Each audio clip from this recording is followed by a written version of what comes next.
तो एक ब्लॉक है और ये आपकी रफ सरफेस है। इस सरफेस का म्यू एस और म्यू के आपको गिवन है,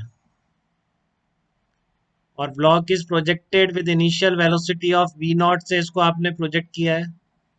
तो find out distance travelled by the block before it stops. तो रुकने से पहले ये ब्लॉक कितनी दूर चला, ये निकालना है आपको। ठीक है, तो जब तक नहीं रुका हमेशा रिलेटिव मोशन रहेगी बेटा इसमें।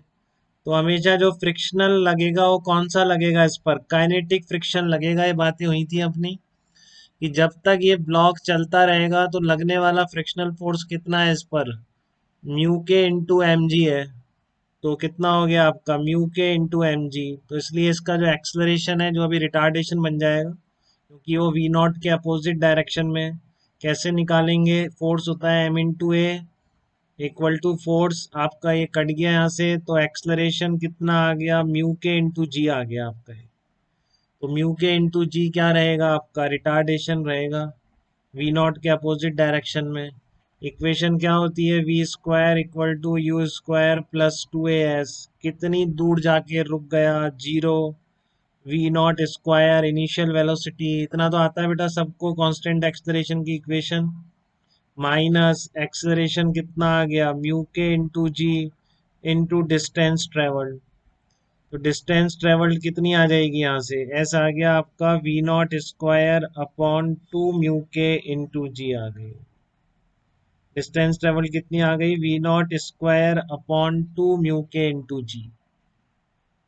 तो ये आपका आंसर हो जाएगा, इतनी दूर जाके ये ब्लॉक रुक जाएगा। तो ध्यान रखिए, जानबूझ के आपको ये भी मिलेगा option v naught square upon two mu s into g.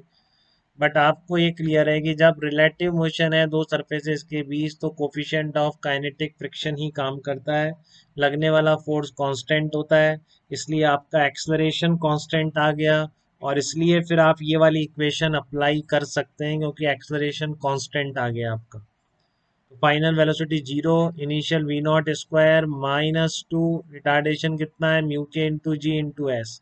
तो डिस्टेंस ट्रेवल्ड आ गई v naught square upon two mu के इंटू जी। ठीक है, इसी तरह का ये नीचे वाला क्वेश्चन है।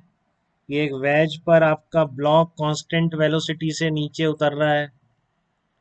तो कांस्टेंट वेलोसिटी का मतलब ये हो गया बेटा, इसमें कांस्टेंट वेलोसिटी से नीचे उतर रहा है, तो आपको बताना है फ्रिक्शन कोफिशिएंट कितना होगा। अब इसमें अलग अलग नहीं पूछ रहा, तो आप एक ही ले लेंगे उसको, सब एक है, म्यू एस म्यू के बराबर। हाँ बोलिए बेटा, कुछ कह रहे हो। हाँ सही कह रहे हैं आप, सही कह रहे हैं बेटा, सही कह रहे हैं। किसने बताया, बिल्कुल सही आंसर बताया है, खुशी आपने बताया। ओके, चलिए सुप्रिया ने भी सही बताया। हाँ, तो ये ब्लॉक आपको कांस्टेंट वेलोसिटी से नीचे आ रहा है बेटा, ये ब्लॉक। तो आप इसका एफबीडी ड्रॉ करिए, मैंने सबको सिखाया है, सब बच्चे सीख चुके हैं फ्री बॉडी डायग्राम और ये सब। ये आपका इस डायरेक्शन में एमजी लग रहा है, ठीक है। तो नॉर्मल रिएक्शन इस सरफेस के अपोजिट डायरेक्शन में रहेगा, इस तरह से परपेंडिकुलर टू द सरफेस, को पॉइंट मास की तरह ट्रीट कर लिए। तो ये एंगल थीटा है 90 माइनस थीटा, तो ये भी कितना हो जाएगा, थीटा।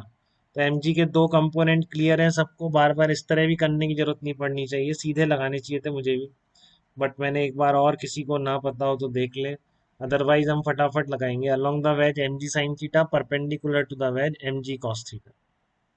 ठीक है, तो चल रहा है बेटा, खुद कह रहा है वो कांस्टेंट वेलोसिटी से चल रहा है। ठीक है ना, कांस्टेंट वेलोसिटी से चलने का मतलब क्या है कि रिलेटिव मोशन है। तो फ्रिक्शन आपको पता है हमेशा काइनेटिक फ्रिक्शन लगेगा। काइनेटिक फ्रिक्शन डायरेक्ट लिख देते हैं, सोचने की जरूरत नहीं होती कितना लगेगा फ्रिक्शन, काइनेटिक फ्रिक्शन लगेगा म्यू इंटू है, क्योंकि खुद बोल रहा है कि ब्लॉक चल रहा है सरफेस के रेस्पेक्ट में, रिलेटिवली मूव कर रहा है। तो जब ये रिलेटिव मोशन में है इस कॉन्टेक्ट सरफेस के रिस्पेक्ट में, तो लगने वाला फोर्स कौन सा होगा, 100% आपका कौन सा होगा, काइनेटिक फ्रिक्शन फोर्स होगा। ठीक है, और काइनेटिक फ्रिक्शनल फोर्स हमेशा किसके बराबर है, म्यू इंटू एन के बराबर। तो ये इसका एफबीडी कंप्लीट हो गया बेटा, आपका जो वेज पर ब्लॉक कांस्टेंट वेलोसिटी से आ रहा है। तो एक्सलरेशन डायग्राम की तो कोई बात ही नहीं है, जीरो है हर डायरेक्शन में एक्सलरेशन। वेज के ऊपर तो कूद रहा नहीं है, तो इसलिए ये दोनों फोर्स बराबर है। वर्टिकल डायरेक्शन में क्या है, N equals to m g cos theta. ये तो आपका वर्टिकल डायरेक्शन में फोर्स बैलेंसिंग हो गई। अलोंग द वेज आप इक्वेशन में क्या लगाओगे, अलोंग द वेज आप क्या बोलोगे इसमें, अलोंग द वेज आप बोलोगे m g sine theta equal to कितना, फ्रिक्शनल फोर्स कितना है, म्यू इंटू एन, एन की जगह रख दो एम जी कॉस थीटा, बस खत्म। ठीक है ना।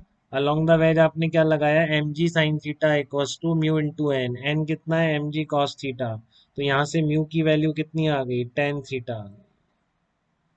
म्यू की वैल्यू कितनी आ जाएगी, टेन थीटा आ जाएगी।